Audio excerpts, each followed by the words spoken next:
Yeah. I love my HBCU. And boy, I love it, love it. I love it, love it. I love my HBCU. And man, I hope my team they won. Yeah. I hope my team they won. Yeah. Man, I hope my team they won. Yeah. I hope my team they won. Yeah. I tune into the HBCU Sports Lab to see if my team won or lost. If they lost, I'm quiet as a mouse. But if they won, keep tab. I'ma do the dab, yeah. Dr. Cavil, he know what he be talking about. Mike and Charles, they know what they be talking about. They compress the analytic data with the hip hop. If you know them like I know them, they gon' tell you if your team, if they won or lost, and who the ball. So listen to Professor, yes sir, and pay attention, cause he gonna teach a lesson.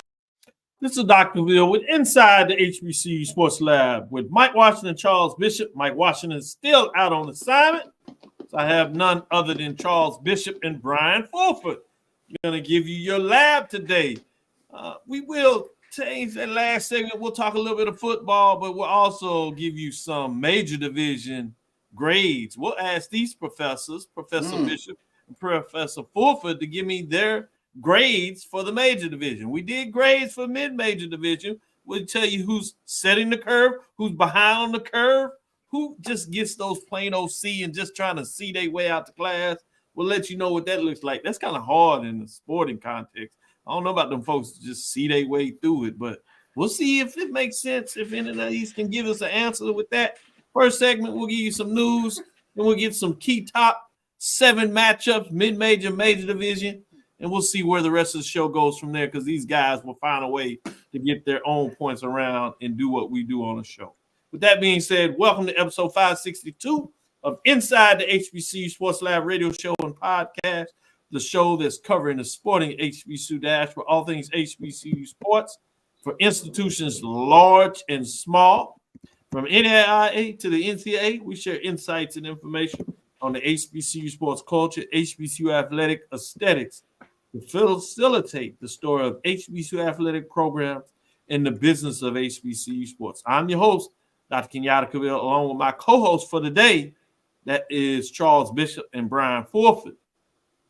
You know, we're filming from our home studios, as you can see, sending a signal live, as we always do. Case Wade's 12:30 a.m. studios with the Texas Radio Hall of Famer, that's multi-Hall of Famer, in the beautiful home of Texas Southern University from Houston, Texas. As you see, midterm grades and evaluations.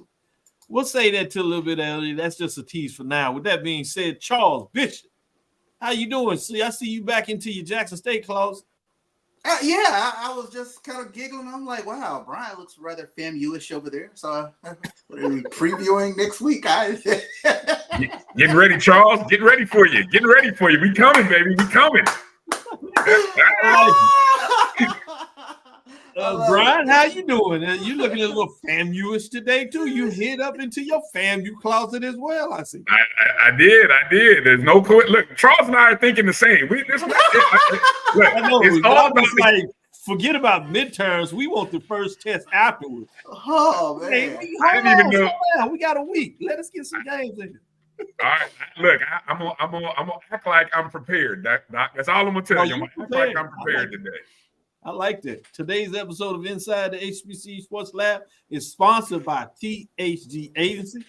THG Agency is a company that provides sporting, educational consulting, and data analytics. With that being said, I'm going to go back to you, Charles. What's some of the news of the day? Yeah, let's take a look. Let's switch it up a little bit. Let's look at the weekly volleyball honors in the MEAC. Coppin State's Takia Stafford was named the MEAC Player of the Week. Delaware State's Paige Aquillo was named the Rookie of the Week, while Howard's Leah Reeves was earned the Setter of the Week honors, respectively, and Coppin State's graduate Sophia Bertoli Meteor was named the Defensive Player of the Week. Let's take a look at some of their stats. Well, we take a look at Stafford.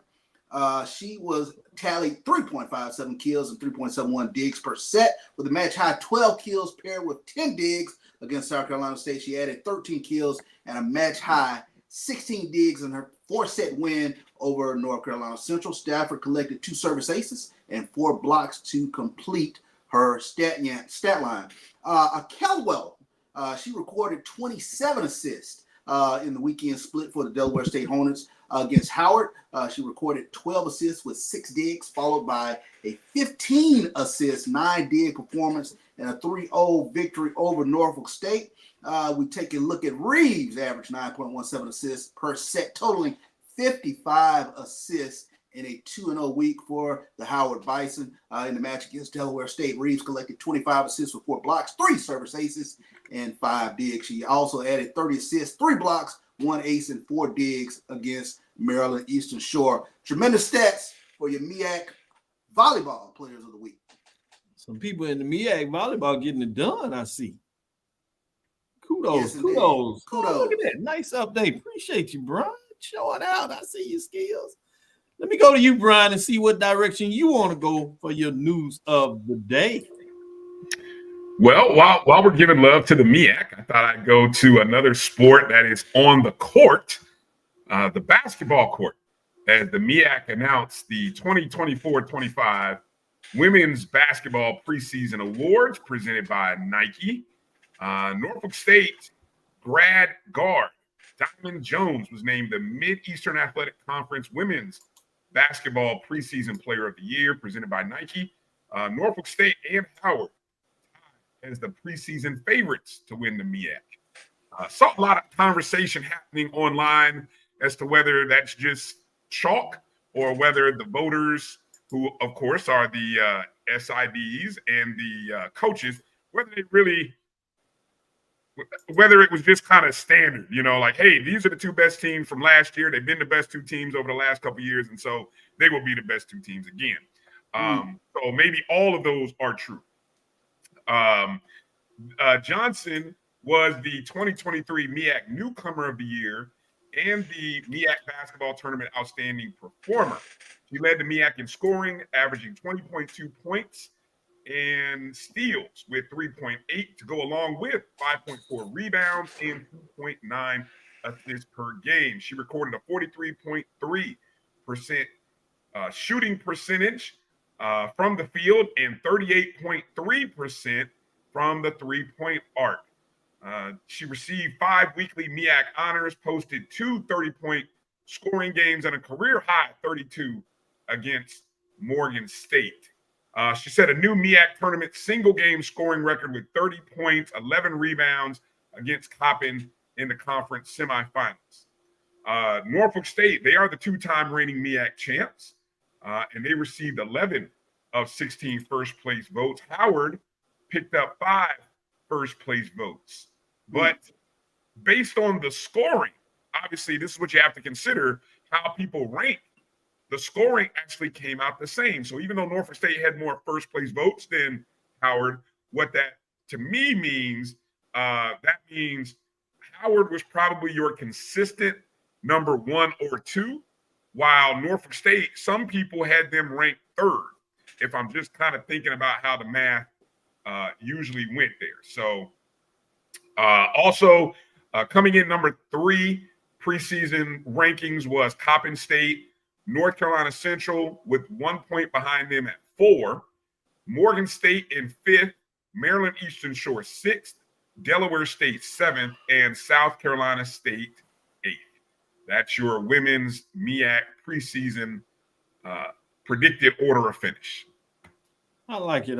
Good stuff. While we're talking a little bit about basketball, give you a shout out. I know a couple of weeks ago or so, you had the women's basketball coach on ONG Strike Zone, and I want to give them a shout out. They had that matchup against Howard to kick things off. I like the idea that you get some of that MEAC SWAC matchup. I know for FAMU that goes back to the day when they had some key matchups in the MEAC. But now we get a little bit of that MEAC SWAC matchup in love. I love to see those crossovers. Usually I'll do a rundown and keep a record if we have and how many crossovers we have, whether it's on the men's or women's side. Charles really enjoyed that last year. SWAC had the edge on the men's side, and I think it was end up being even on the women's side, not as many games being played. But it was fascinating to kind of keep up with that and see how things were shaking up. So as we get a little more time, you get more in basketball, we'll have those talks and tell you about key matchups. But thought it was a great opportunity to share that. With that being said, let me go back to you, Charles. Hot and heavy. What else you got on your mind? Let's take a look at the HBCU football attendance at the top. We'll take a look at the top 3 from last week.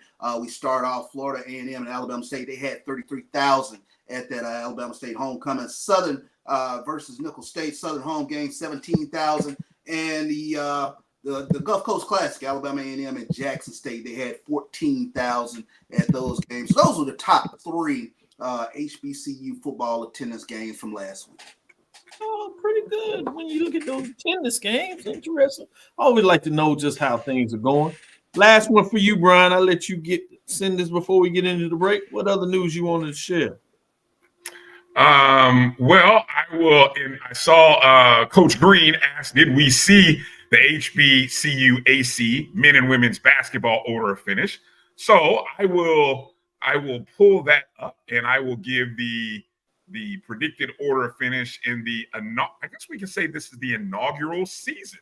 Yeah, for the HBCU AC. Rebranded. I love rebranded conference, exactly, formerly known as the Gulf Coast Athletic Conference. For those who might have missed the memo, the predicted the men's preseason predicted order of finish starts with Philander Smith picking up 4 first place votes, 140 total points. Tougaloo College coming in second, also picking up 4 first place votes. Talladega College in third. Dillard University came in 4th, but they also had 2 first place votes.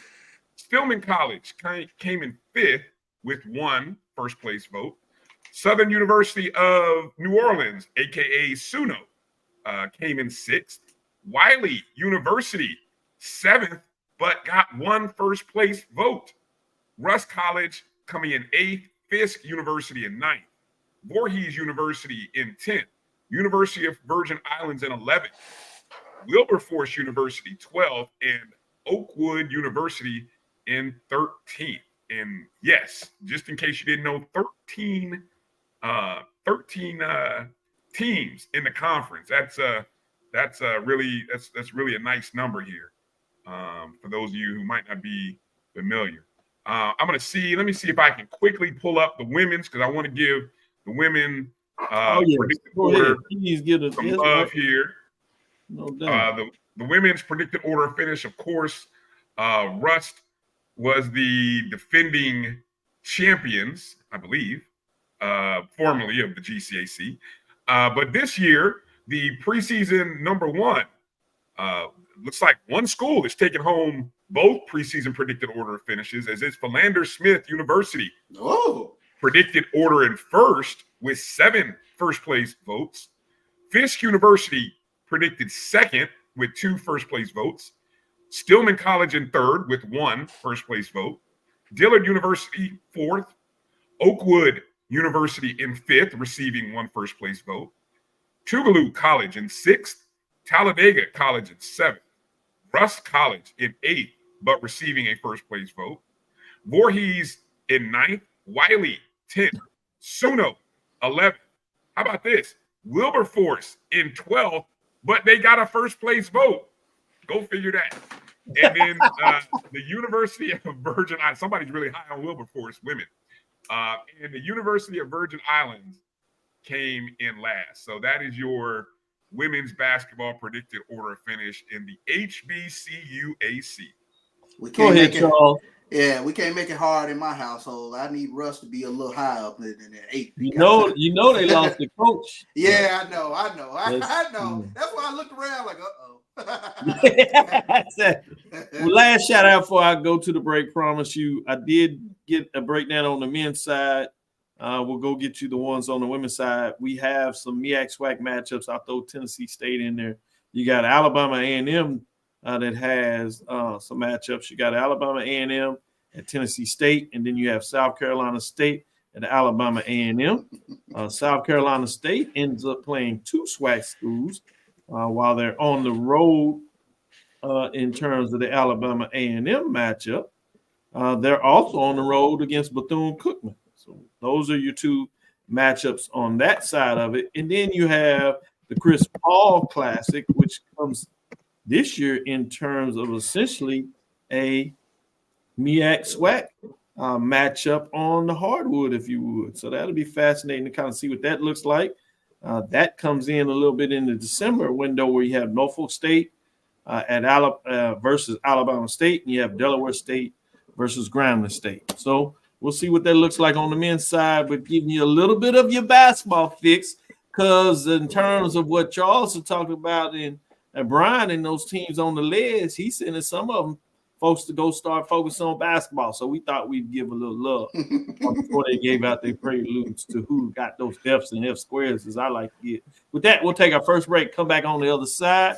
We'll talk about some of these key matchups. We're going to the mid-major division. We have some top 7 matchups. We're going to stretch it for those that are coming in on the outside receiving vote. So we'll look at the top 10 programs, if you would, and what kind of matchups we have key, which means we get a chance to bring in some key SIEC matchups. With that being said, we'll be right back on the other side.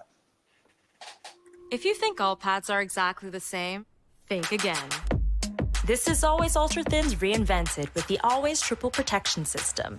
This pad wicks gushes 90% faster, absorbs even more so you can feel dry, and locks odors in. Rethink your pad for up to 100% leak-free and odor-free comfort with the totally reinvented Always Ultra Thins. This is always like never before. The Cavil Group is a Florida-based marketing and training consulting firm. We help businesses communicate to their target audience and engage them in conversation. We also help to expand their audiences, which will ultimately result in growth for those organizations. In addition to being a certified constant contact specialist, my colleagues and I are also certified in John Maxwell Leadership Principles. We use these proven principles to conduct workshops, training, and private coaching sessions for individuals and companies looking to take things to the next level. Contact us to schedule a free consultation. Issues today, don't delay, call Cavil. Nope. Nope. Come on, him? Ooh, I like him.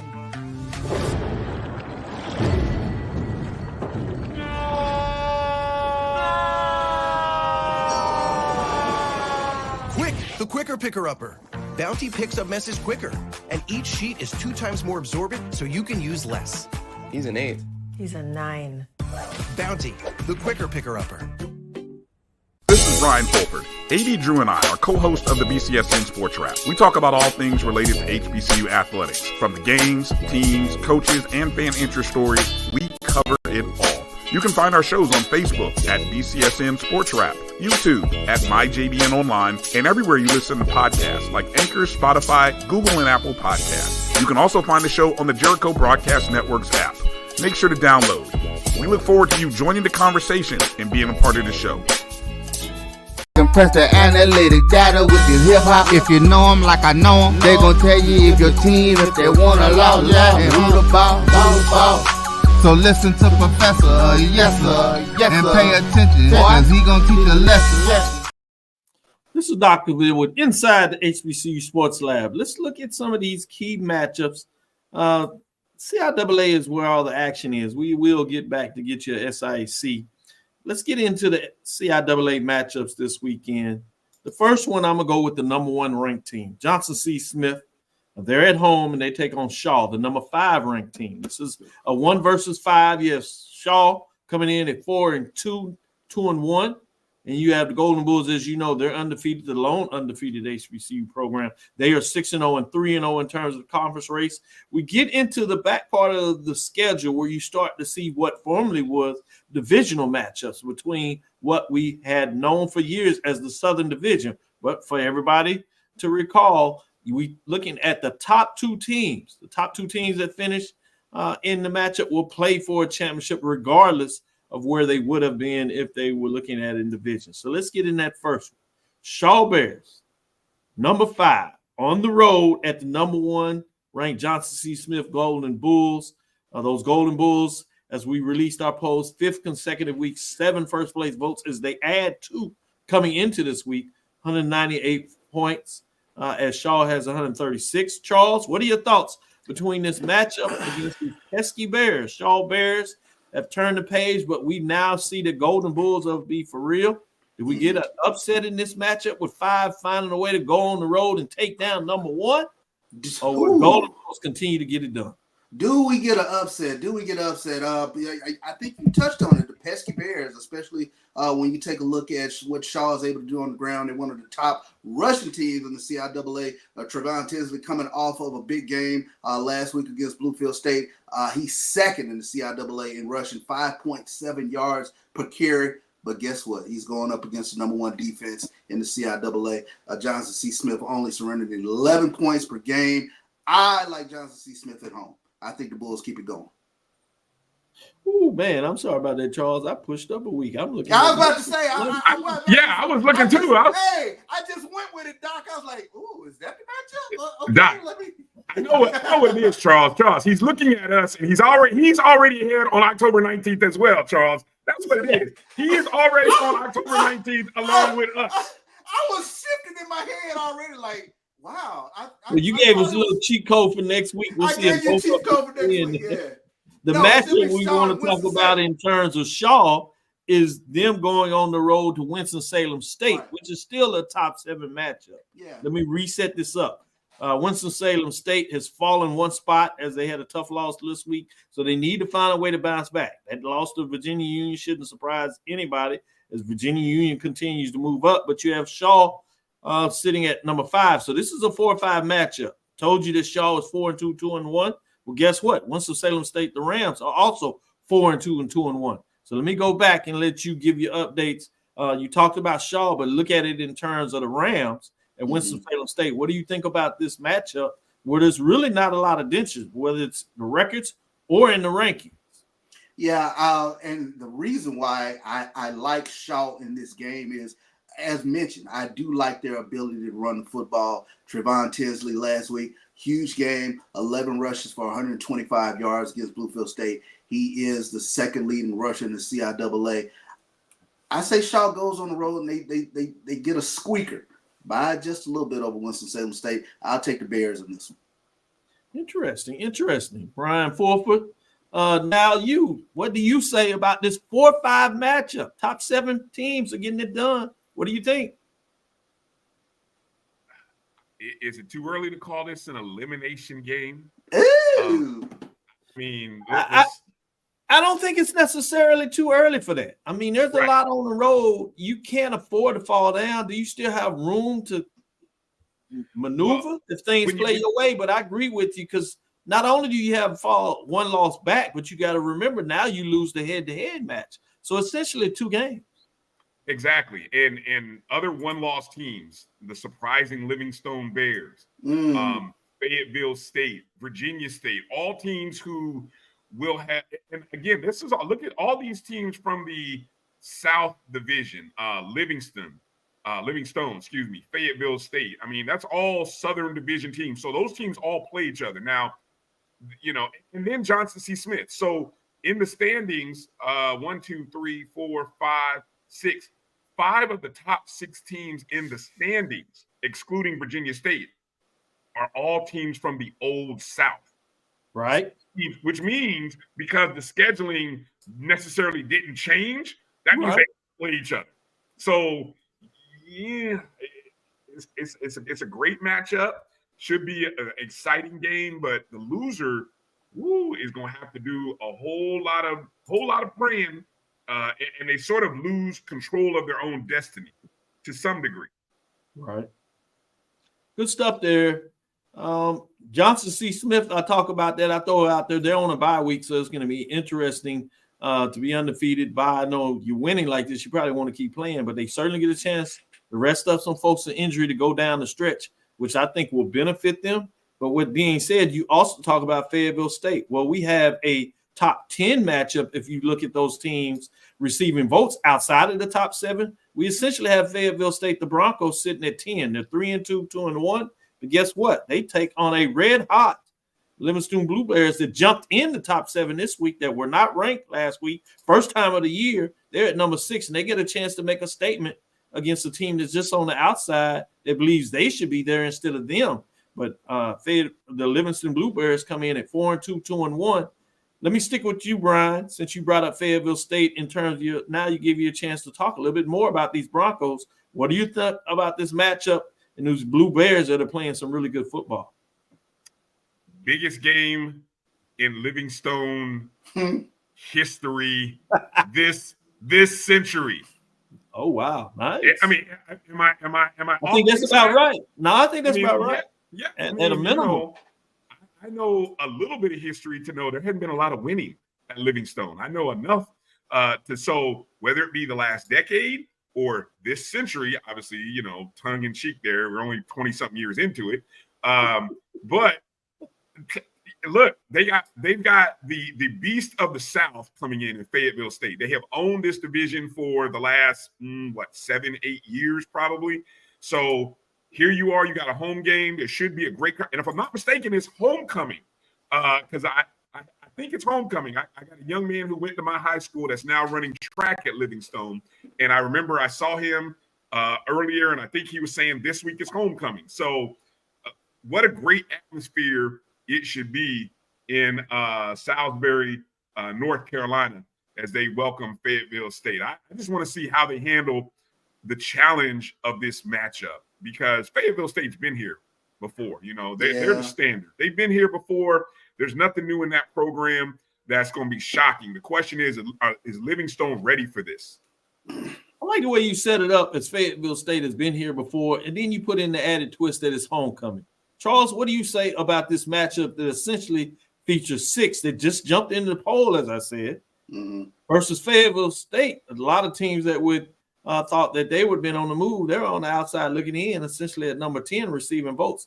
Again, what do you think about this 6 versus 10 matchup? I think Brian knocked it out the park when he said Fayetteville State. They've been here before. So the moment will not be too big for them. I look for them to be the homecoming spoilers. I'll take Fayetteville State on the road and get this W. Sticking with you, Charles, let's go into the SIAC. We have essentially what we would call a top 10 matchup, if you would allow me to do it. Both teams are receiving votes, so they get a chance to make a major statement and then maybe to fight themselves to get potentially 2 teams out of the SIAC in the top 10s. That's to make sure that Clark Atlanta, as they play in the team outside of the top 10 in their matchup, so you would think they would bounce back. That is against Central State. So we'll let that move on. Let's look at this matchup that has Albany State. They're essentially at number 8 receiving votes. Golden Rams are 3-2, 3-0, while Miles Golden Bears essentially at number 9, 3-2, 3-0 as well. More importantly, for I'm sure most of the coaches, is the fact they want to remain undefeated in conference play. Who in your mind will get that done this weekend? As Albany State, if they do it, they have to go on the road into Greater Birmingham, Fairfield to be exact, to make their statement in terms of the conference race. This is going to be a tough one. Especially on the road at Miles, but I like Isaiah Knowles, Albany State. It's a quarterback. Coming off a big game, 15 of 20 last week, 372 yards, 6 touchdowns. You got to ride the hot hand. I'll go with Albany State in this. Brian, Quinn Gray, you know a little bit about that head coach there when he was back in the day playing some quarterback for your Rattlers over there. But now he's leading the young men of the Golden Round at Albany State. But they're on the road taking on another Golden team. That's the Golden Bears of Miles. And Miles wants to make a statement in terms of them turning the page. What do you think of this matchup of conference undefeateds? And we know how tight this race is. Somebody's going to get a little bit of that edge and the head-to-head matchup to take it to 4-0. Which team do you say will get it done, bro? It's going to be hard to go against Albany State, even on the road. They have won the last 4 matchups, and the last 4 matchups have not even been close. Last year, 48-7. The year before that, 20-3. Back in 21, they beat them 31-0. And then also 31-3. So obviously the 31-0 was in, I believe that was in the, maybe that was in the, I don't know. Might have been the conference championship game, kind of looking at the date. But they haven't been close. These games haven't been close. That's the one advantage Miles has this year. Obviously, it's at home, but, Albany State has proved that doesn't really matter to them. So I'm gonna ride with the Rat. I'm gonna ride with Quinn Gray and the Golden Rams on this one, keeping the streak alive and adding their 5th consecutive win over Miles, which would leave one unbeaten team in the SIAC standings. Good stuff. Good stuff. Let me tease one more out of there and just get your thoughts in terms of what this looks like. I need to know, Clark Atlanta Panthers, they take a long road trip to see Central State, Wilbur Forest. What are your thoughts in terms of what Central State? They're just 1-4, 1-2 in conference race. Does Clark Atlanta bounce back, turn that ship, and find a way to get on the road to get a solid win they need to stay in this conference race after starting off so hot? Brian? I hope so. They get off to a good start. Can they have a good first quarter? Yeah, that's it right there. That would be the number one thing. Whatever the coin toss is, win the coin toss, take the ball and try to score early. If I'm Coach Keaton, and set the tone with your team and let your team know that, hey guys, we can't continue to play with our food at the table, and so. We got to go to Wilberforce, Ohio. It's a business trip. How they handle a loss. This is the first time this season that they've had to deal with a loss. So getting off to a good first quarter will be a good tone setter for Clark Atlanta. Charles, what do you say about the Marauders? What are they going to do this weekend? Can they do the upset and just knock Clark Atlanta Panthers off the wheel, or Panthers going to be like, no, we've done this. We're here. We're 4-1 and one with the top. 3-1 in the conference race. It's time to let folks say, we slipped up here. But y'all going to have to deal with us the rest of the season. Yeah, it's one of those rare games last week where I saw, David Wright, who normally has 30-plus pass attempts, where he wasn't in the 300-yard range. So that stat just kind of jumped out at me. He had I think he went 28 of 43, only 201 yards. So whatever the game plan was, that was a great game plan, but I look for him to bounce back this week. I look for Clark to go on the road and get the win up there at Central State. Good stuff. Let's take our next break. We'll come back on the other side and look a little bit at the major division.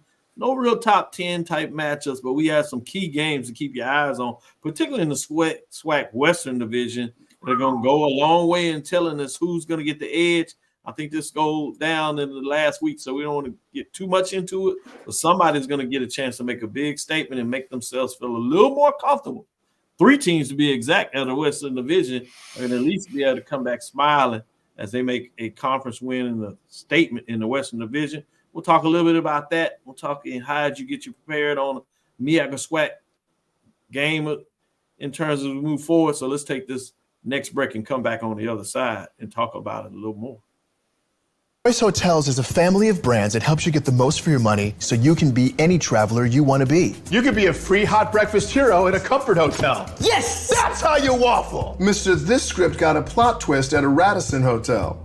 A business big leaguer. Go for key.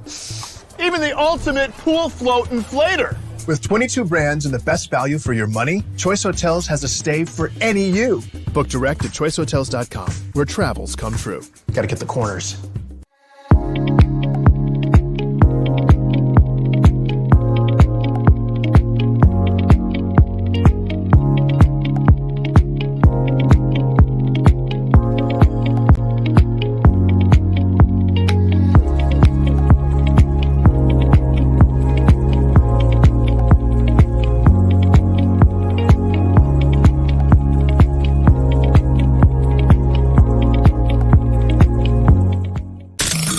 The human voice has always connected audiences with experiences. Major brands all across America have trusted Kever's voice time and time again. Conversational, powerhouse, intelligent, and sincere. That's the voice you need for your creative marketing process. KeaversVoice.com.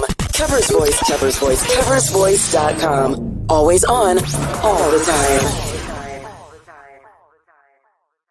Since 2002, Empowerment Resources, Inc., a nonprofit organization, has empowered more than 1,500 youth and adults in Duval and surrounding counties. Through its programs, Journey into Womanhood, Girls Mentoring, Life Skills for Teens, and Parenting Education Coaching. To get involved with programs, volunteer, or donate, visit www.empowermentresourcesinc.org. Follow us on social media, facebook.com/empowerment.resources and instagram.com/empowermentjax. Troy, you work here? I'm never not working. Like Head and Shoulder Scalp Shield technology, up to 100% dandruff protection, even between washes. Never not working. Never not working. Never ever not working. Head and Shoulder Scalp Shield. Never not working. You're looking for the latest information on Southern University sports, the Southwestern Athletic Conference, and HBCU athletics. There's only one place to go. Tune in to the Carlos Brown Show, exclusively on the Black College Sports Network. Compress the analytic data with your hip hop. If you know them like I know them, they gon' tell you if your team, if they wanna lose, and who the ball. So listen to Professor, yes sir, and pay attention, cause he gon' teach a lesson. This is Dr. Cavil with Inside the HBCU Sports Lab with Professor Fulford, Professor Bishop, as they get into it. Let's start on the MEAC with these top 7 teams. And give me your general thoughts on these matchups. Number one, you have North Carolina Central Eagles. They host Lynchburg. I'm not sure there's much you can say about that other than that they can probably both name their scores. They just want to find a way to stay healthy. Is there anything that Lynchburg can do in that matchup, Charles? Get off the bus. But beyond that, it's about where it begins and ends right there for Lynchburg. Yeah, that'll be a pretty high-scoring affair for the Eagles in that one. So, Brian? Don't let them put 65, 66, 70 on you, whatever. That would be my goal. You know, can we keep them under 60 points? I like that. They did it last week against Texas Southern. Yeah, Texas Southern have the kind of offense, though. That's the thing. They have the kind of offense that can score. I think Central's got the kind of offense that can score 60 to 70 points. Yeah. Hey, y'all slow down. We're going to get to Texas Southern in a minute. With that being said, you got 2 and 3. FAMU and Jackson State. That's next weekend. So we'll keep everybody teased on that. You see these 2 guys are ready for it, though. And number 4, you have Tennessee State, Eastern Illinois in terms of that matchup.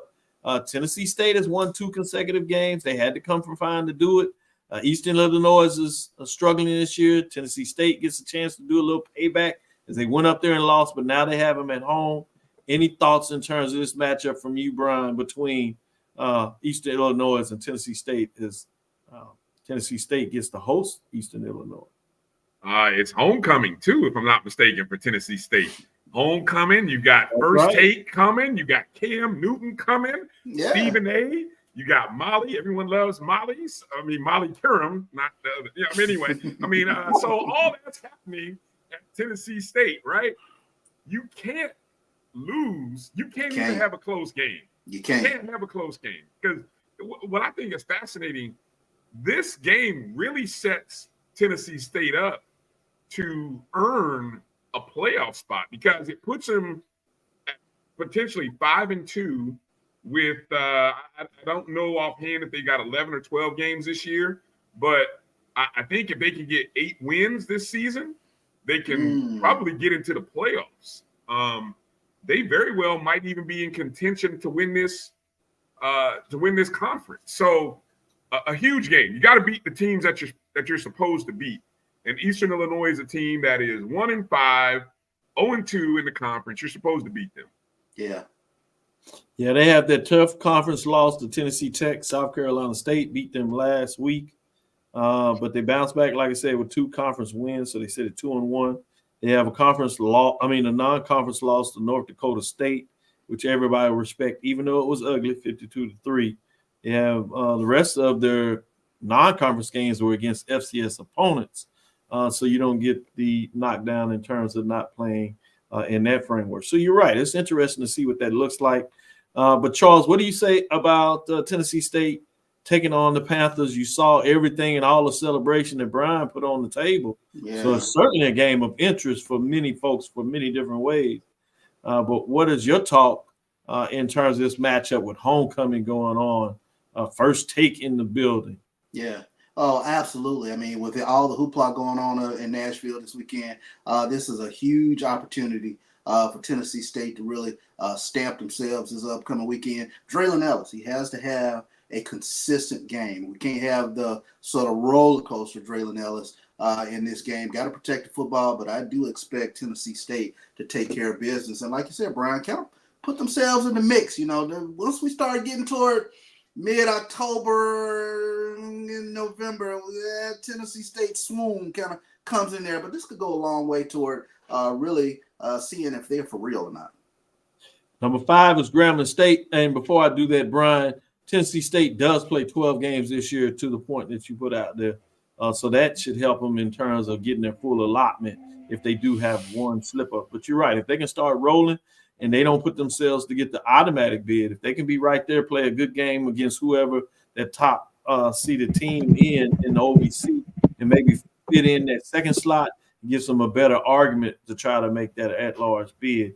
With that being said, at number 5, as I was saying, is Grambling State Tigers. We're going to save that as we focus on the entire West. We'll come back and pick them up first after we finish with 6 and 7, both out of the MEAC. That's South Carolina State, who had a big win last weekend. They're open this week, so we'll see what that looks like as they get back to it. But we have Morgan State in terms of them taking on Merrimack. Remember, Howard played Merrimack early. Interesting matchup in terms of what took place there in that matchup. Merrimack is just 1-4 in terms of what they're getting done in that matchup. And I take that back.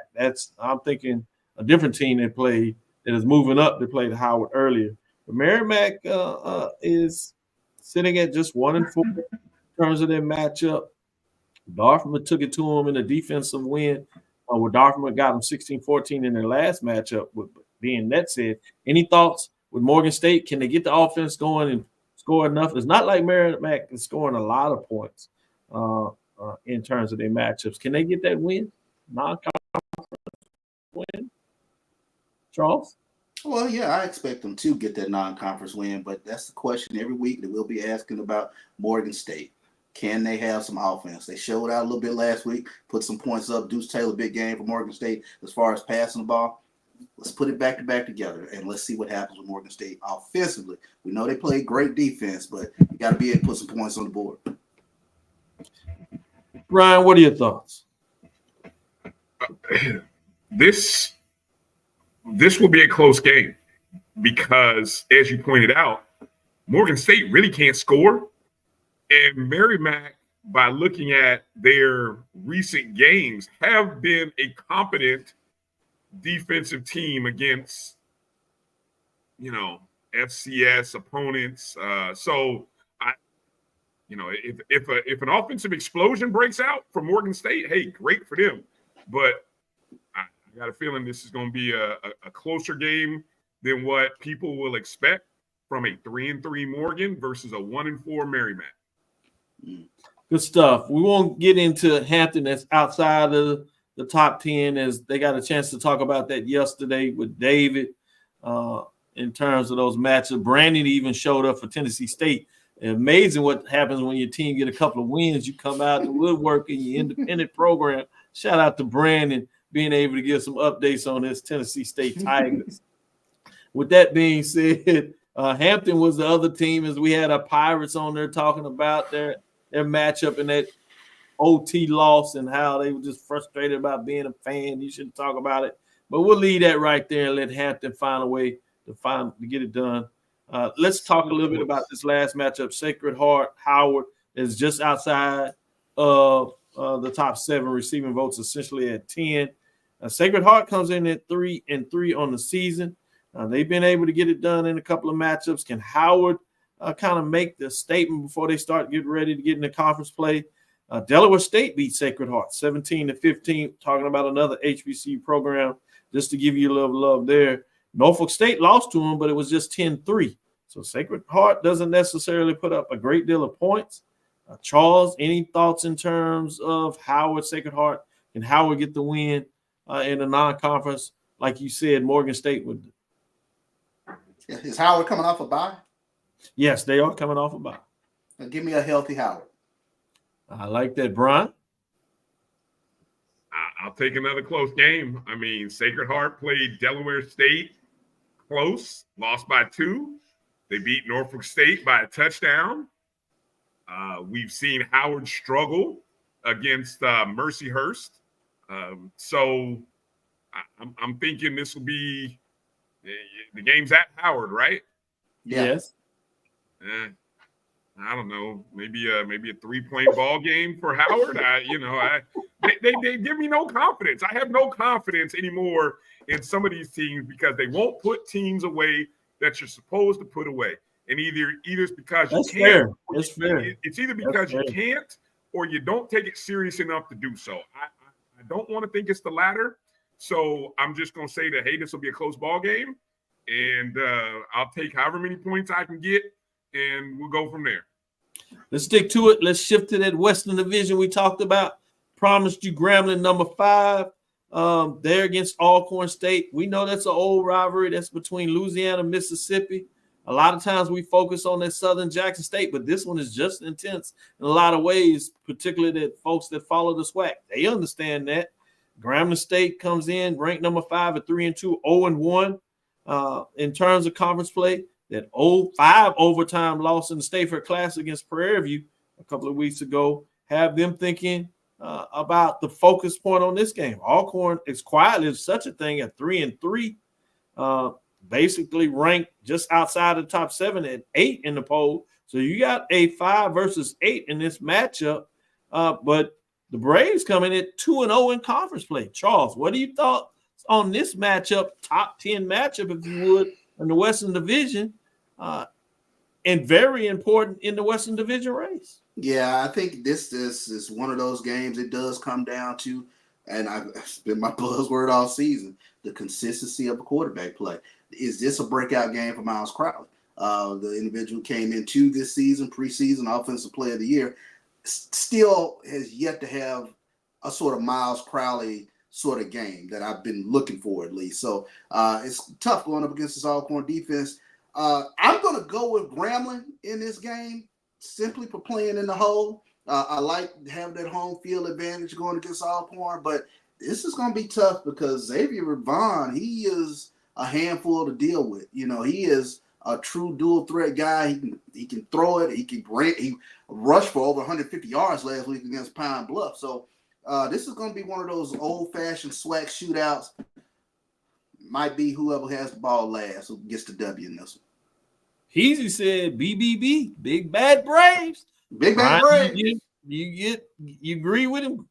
Charles said no, they in the hole. Grambling's going to take Braves. No, we're going to get the first loss of the season. Go ahead, Brian. You wouldn't even give me a chance to suspend it. I hear you. I'm sorry. Yeah, no. It's good. You tell it how you feel it. No need for suspense if it ain't going to happen. Yeah, Big Bad L might be coming for Alcorn State. They haven't won at least now. If I go back and look at the data or look back at the history, I'm gonna just start with the last 5 years. The home team has won the last 5 years, and if I go back even just a decade, Grambling hasn't lost a game to Alcorn in this series. You can go a little deeper if you want, but I'll just keep it to the last decade. The last decade, Grambling hasn't lost to Alcorn. The last time they lost to Alcorn in the state of Louisiana, 2012. That was when it was in Shreveport. They lost by a point. So, that's just going back and looking at this matchup. So, Grambling doesn't lose in this decade or in the last 10 years. They haven't lost at home. And so, Peasy says 2006. I guess that's the last time that Alcorn has won. So, yeah. Hey, when you face those kind of uphill challenges, I'm not going off of it because, a lot of those players that it just kind of that self-fulfilling prophecy. Trust me, when you're in the midst of a streak, it's hard to get out of it. So give me, I don't know how many points I can get, but if I can get a field goal, I'm taking Grambling. Good stuff. Let's go back a day. Friday is the quiet matchup. Friday night, we get the Friday night lights in the SWAC. on television, ESPN2, you got Prairie View at Arkansas Pine Bluff. Interesting matchup here. You got Prairie View that's coming off a big win a couple of weeks ago in conference play. Obviously, went on the road last week, played fairly well for the first half, and then things got away from late in that game with a top-ranked, top 25 team in Prairie View's matchup last week when they took on, if you would, Incarnate Word. 56-28 was the final score of that matchup.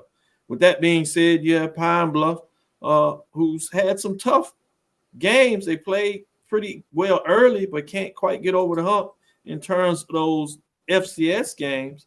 But they got a chance to make a major statement as they lost to Alcorn State Braves 38-28. So they can't afford to take another Western Division loss. But Prairie View can't either.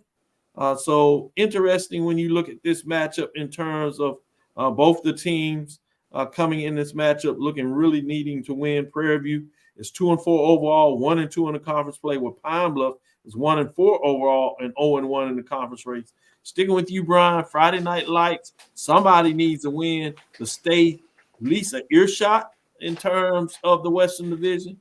What direction are you saying? What is going to happen in this matchup, Brian, for you? Well, I think UAPB is I think that's the team that's playing with the emotions of losing. And I say losing a teammate to injury. A scary situation there last week, but knowing that I was listening to the coach's press conference and hearing the reports that the young man who was injured on Saturday was walking around and is mobile and seems to be on the recovery stages. So the emotions will be high for UAPB. I don't know what kind of crowd. It's always interesting when you hear the coaches talk about the challenges of Friday night, and usually you would think there's the excitement of playing on national television, which this is a national televised game, ESPN2. But, I know high school football is very big in a lot of states. Arkansas, just like a lot of states in the country. And coach seemed to really feel like that the attendance might suffer. So maybe that was just an early plea to the fan base to say, hey, we need you. We need you for this game. Show up, be present. And so if Simmons Bank is rocking and they have a good crowd, if they can convince some people to come out, I think they got a good shot at beating Prairie View. Matter of fact, I'm taking UAPB in this one. I think they can win this game at home, and I think they can beat Prairie View in this contest. He's taking the Golden Lions at home. Yeah, everyone keeps telling me they're gonna catch somebody. Everybody keeps saying UAPB is gonna catch somebody. Well, hey, maybe they catch the Panthers this week.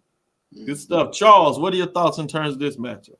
I think UAPB, they are going to catch somebody, but I don't know if it's this week against Prairie View. It's now or never for Prairie View. They already have 2 SWAC losses. They have to play.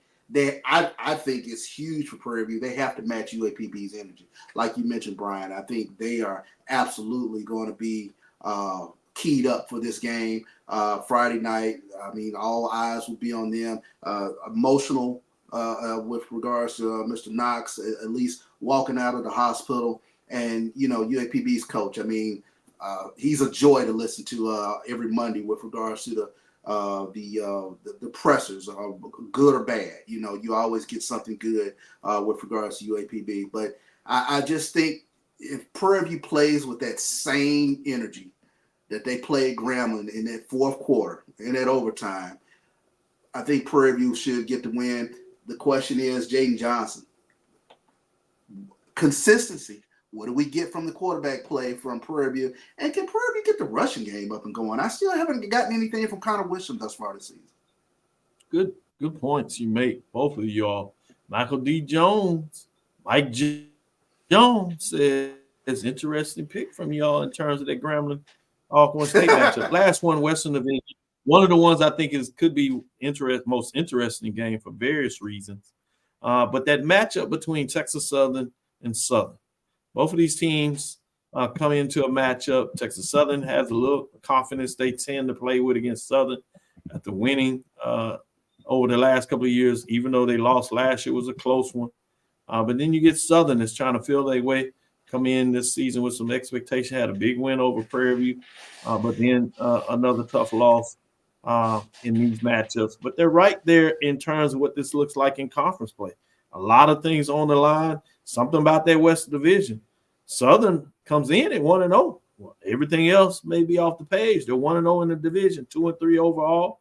Quarterback questions and everything. They still have a winless, not having a loss on the ledger in conference play. But they take on Texas Southern. They're sitting at 1-1. This is after opening up things against Prairie View, getting a big win, then taking a tough loss at home to Jackson State when they thought they might have a little momentum, but they sit at 2-3. They still think with 6 games remaining, they have a chance to be in the middle of this race. Charles, what do you say about this matchup against Southern and Texas Southern, particularly as you'll be on the call in this matchup? Yeah, I'll be on the call in this matchup, so I won't make a pick in this one, but I will say, just looking at the data, we wouldn't allow you to do that, Charles. Right. But just keep calling these games now. Right, exactly. No, I mean, Coach Dishman, he said he's putting this one on the defensive line in terms of their ability to get to whomever Southern starts at quarterback. We've seen them use 3 quarterbacks thus far this season. Consistency at quarterback play. I think Southern's is a different football team if Xavier Tset is healthy and able to play for Southern. Is going to make it difficult because of his mobility for Texas Southern. And question, same thing with Texas Southern. I think they're a different team if KJ Cooper happens to get playing time, if he's healthy enough to play against the Jaguars, because I think they are a different offense. They are a little more than one-dimensional versus when they have the freshman back there at quarterback. So it'll be a very interesting watch to see who is the healthy quarterback that plays for either team in this game, because I think it sets the tone. But I tell you what, Texas Southern's had some success against Southern recently. Southern got the one last year in overtime, huge win. Can Texas Southern get this running game up and going against this stout Jaguar defense, one of the better defenses in the SWAC? Brandon King said Coach Chris Dishman has about a thimble full of confidence. That's the intriguing way to put it. Brian, what do you say about this matchup? You know, one of the things Coach Dishman should have said to A.D. Granger was he should have begged for this game to be played in Arlington, Texas. Yeah. Because Southern had a 9-game winning streak in this matchup. And then all of a sudden the game moved to Arlington, Texas for back-to-back seasons. And guess what? Texas Southern won. You know, so if I'm Coach Dishman, I'm looking like, why are we playing in the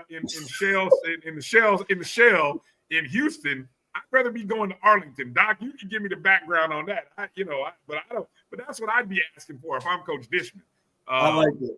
But Southern lost a game 51-7 at home in front of alleged 17,000 fans. Now, I don't think 17,000 stayed after the first quarter. I don't even know if 17,000 got into the contest in the first quarter. But when you lose 51-7, I don't care what you tell me the next week about, oh, that was a non-conference game, blah, blah, blah. I'm looking at you like y'all lost 51-7 at home to a team that at the time was 1-3. So I'm supposed to buy into you just coming back the next week and being all ramped up to take on Texas Southern. Give me Texas Southern in this one. I'm sorry. Give me Texas Southern. And the thimble of a quarterback. I don't care. Put in 2 quarterbacks. Coach Dishman can run 2 quarterbacks. Give me Texas Southern in this one. Until Southern shows me, give me a thimble and 2 quarterbacks. Oh my goodness. I love it. I'm not going to get in this matchup, but I wanted to put it out there because Brian said that while you have the big matchup with FAMU and Jackson State sitting at the top of the rankings in terms of what are they getting done, fascinating. They're essentially a matchup between 2 and 3 next weekend. Depending on what happens in Alabama, you have a chance where you'll have 2 0-6 teams facing up at Bethune-Cookman and Valley. Can't find a way on the road to get a victory against Alabama A&M and Alabama State, respectively, in terms of both of them looking not only for the first conference win, but first win overall the season. So that does become a little interesting. With that, let's take our first break. We'll come back and do a quick grades on a couple of teams, those A's from both of these guys, and those that are seeing their way, or even those who are getting an F squared. We'll see them get a chance to, at the FCS level, their thoughts on some couple of team grades for this semester. With that, we'll be right back after this last break. Hey, grab me one too.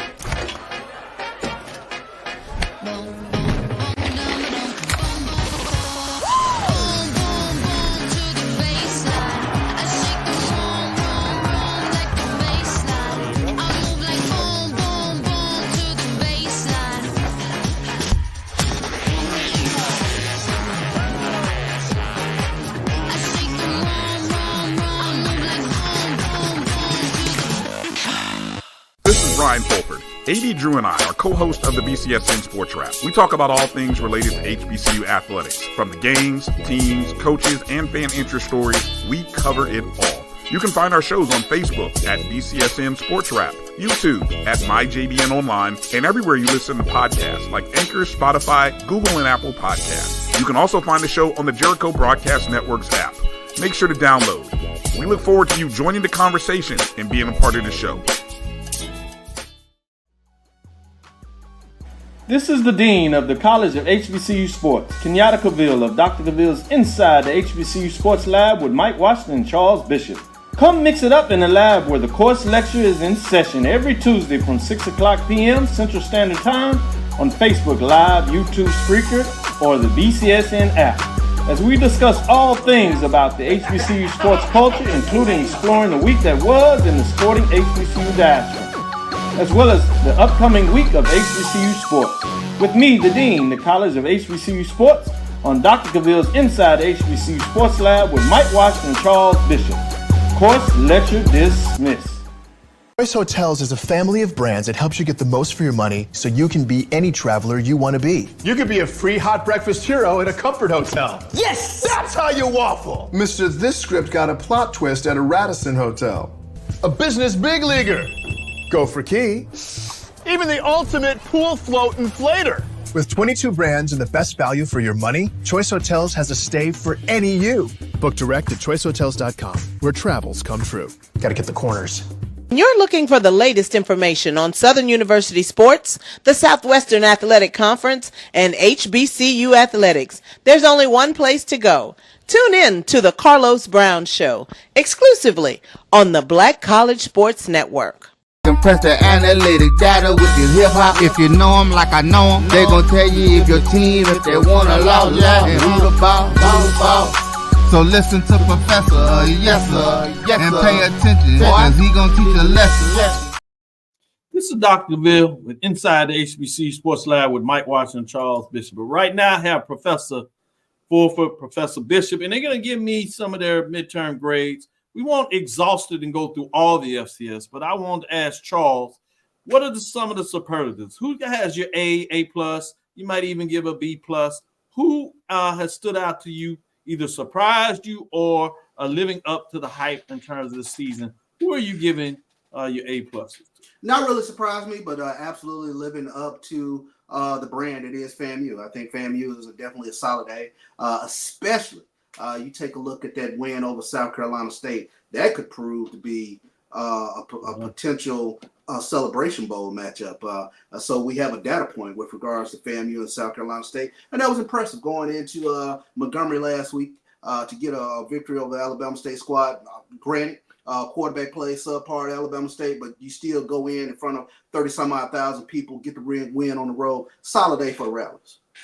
I like that. Great points you make there in terms of that. Brian, I'm going to go to you, but I'm going to start on the opposite side. I want to see some of your bad grades. Who has disappointed you? Who has the D minus, F squared, if you would? Who is disappointing you and not living up to the hype, or maintains the fact that they just can't get right and on their second semester before they get put out of school because they won't live up to the grade average that they have to have in terms of having a 2-point-something GPA before they get put out and suspended a semester?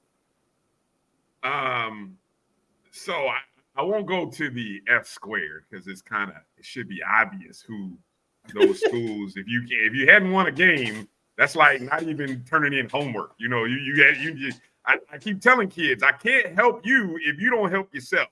If you don't turn in some homework, I don't know how to help you. But anyway, so those schools that have not won, you get that you get the F squared in my book. I don't know. When I think of teams that have underperformed, teams that are probably floating around C or D level, I'm looking at teams like, honestly, I'm looking at Alabama State, but I'm looking at Alabama State from the perspective of the opening game of the season, and how that whole game was managed. Horrible, absolutely, and it had carryover. Into the rest of the season. It affected their whole season so far, right? Yeah, exactly. I also think I'm a little down about Prairie View. I thought that's fair. I thought they would be a little bit better this season. You know, if I look over in the MEAC, would go. I'm gonna have to look at Morgan really, because I'm a little shocked that the offense is as bad. I thought it would be better, and yeah, I don't know. I can't look. I want to say Howard, but I don't know if I'm really surprised, because the one thing they were, well, you know what? I would put Howard in the mix because they had a lot of returning pieces. They've got an all-conference defensive back, all-conference running backs, and they just haven't put it together. So that would be my disappointing teams. And I was just thinking here, I don't really have anybody playing at an A level. I'm being a little stingy with my grades this year. Even my beloved Rattlers, I can't give them an A. I can't give them an A, right? I mean, give them a good solid B plus, right there with Jackson State and North Carolina Central. B plus. Boy, these Rattlers, Central B plus. Man, you got to take the red pen out of his hand, Charles. Charles, go to you. I need to get some of your disappointed. It sounded like you were going to go with Norfolk State. Are you going to put them out there? Any other teams that you got, as Brian said, that you C minuses, which means you still got to take the class over. You get a C minus. They don't let that count towards graduation. Or worse yet, you get the D, which really plummets your GPA. Or you're in my class where Brian said it, you just not even turning the homework. You get that F squared. GPA can never recover. I mean, when you take a look at the expectations and the excitement around the Bethune-Cookman program going into this season, I think that's a severe disappointment. A huge loss to Clark at home, home opener. So that stuck out. That's true. Stuck out for me. I think the same thing can be said about Alabama State, although injuries are part of their storyline.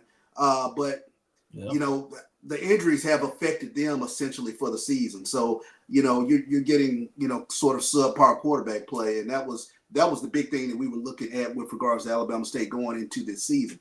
From the MEAC standpoint, I think the showdown games for Norfolk State, FAMU to start things off, and then the Circle City Classic game against North Carolina Central, they weren't able to show. So those are my disappointing teams. Yeah, I can see. Good points made. Brian, we're going to end it on a high note. Who gets your A? A, you already said you're not giving no A plus. But any other team that you want to give your B, A minus at least, maybe B plus? Yeah, my B pluses go to North Carolina Central, FAMU, and Jackson State. They get my B pluses. Solid Bs go to South Carolina State and Tennessee State. That gets solid Bs. Everybody else, I need to see more. Why can't fam have an A, Brian? Y'all some scary fans. Well, why can't fam have an A? 2 games where you had to come from behind to win, and then 2 games where you didn't score a touchdown, even though you were within 10 yards of the goal line, and you didn't score a touchdown in 2 games. I don't care that it was Miami. I don't care that it was Troy, but you were 10 yards away and you couldn't put the ball in the end zone. That's disappointing to me. I gotta I got to send some of these quarterback club meetings just to hear the angst. Hey, wait till next week where it really gets Oh my God. Yeah, it was fun. I don't know about this going on this road, Jackson, Mississippi. Thank you for listening to Inside the HBCU Sports Lab. Great dialogue with you two gentlemen. Appreciate you. Make sure you share our podcast with your friends and colleagues. I am Dr. Kenyatta, Cavil, the Dean of HBCU Sports, coming from inside the lab in the College of HBCU Sports with Mike Washington, Charles Bishop.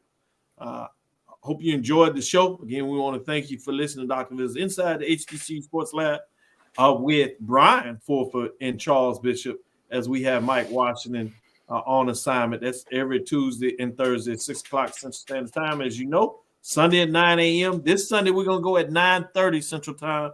I will be in Las Vegas on my way for a convention I have to get to, conference, I should say, for the early part of this weekend with deans across the United States, giving some updates of what it looks like from the education perspective. Again, we want to thank you for listening to Dr. Mills Inside the HBCU Sports Lab with Mike Washington and Charles Bishop every Tuesday and Thursday at 6 o'clock. Again, Sunday at 9:30 this Sunday. We'll give you the updates. We'll let you know what happened in the Western Division. Some of those games in the MEAC, we'll let you know, can they get some of those non-conference FCS wins? And we'll start to set things up Sunday for next week's showdown with ESPNU in Jackson, Mississippi, with the two teams that played in the last 3 Celebration Bowls up to their old-fashioned tricks of trying to make sure they can get back to the Celebration Bowl. One, FAMU back-to-back, or will Jackson State spoil it and find their way back to Atlanta so they can represent and see if they can get it done and host the trophy. We'll see what that looks like. There are some teams on the West Division say, don't forget about us. Yeah, we're mucking it up, but we're going to find a way. Somebody's going to find a way in the championship game. We'll see what we can do about it then. With that being said, the road to Atlanta, you start in a couple of weeks. You get the rest of the MEAC as they get into it. You see the CIAA and SIC. It's showtime. You have Tennessee State out there trying to make a bid for FCS playoffs in the OVC Big South Championship. Even Hampton says, hey, we're sticking around. We're playing some football. We'll see if we can get it done. Maybe end up with that winning record. We'll see what that looks like in the Colonial, now called the Coastal Athletic Association. Follow me, Dr. Kenyatta Cavil, on Twitter, Facebook, and Instagram. That's DrKenyatta. Yes, I call it Twitter because I can. Inside the HBC Sports Lab 1 on Twitter as well, Facebook and YouTube. Inside the HBC Sports Lab. Dream big. Continue to move forward. We will talk with you soon. Charles? Of course. Brian? Lecture. Dismissed. Again, catch us 9:30 Sunday morning. Central.